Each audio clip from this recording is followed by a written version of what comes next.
จากข่อยกับเมียแต่งสีสวีวันแล้วก็พี่แหละทุกคนพากันย่างออกมาเลยพี่แหละ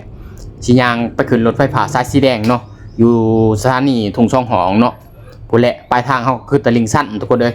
คันฮอดตะลิงสั้นแล้วก็ข่อยก็สิต่อรถแท็กซี่ทุกคนเพื่อสิเข้าไปซอยราชพฤกษ์ซอย20นั่นเนาะเฮาก็ต้องนั่งแท็กซี่เนาะค่าแท็กซี่เขาไปแต่ละเทื่อก็ตกอยู่ประมาณ50-60 บาทนี่แหละทุกคนเอ้ยส่วนว่ามื้อนี้ก็พากันย่างไปก่อนทุกคนเพราะว่า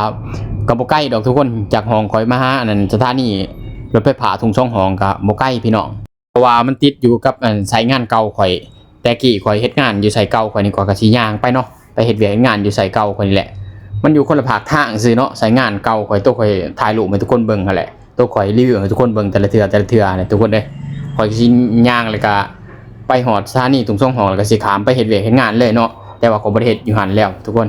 นี่แหละมันก็บ่ได้ใกล้พอมาได้คนนี่ใกล้สิฮอดเลยนี่กะค่าใช้จ่ายรถไฟฟ้าก็สิตกคนละ20ทุกคนตลอดสายเนาะแต่ว่าปีใหม่เขาสิขึ้นหรือบ่ก็บ่จักคือกันทุกคนไปลองเบิ่ง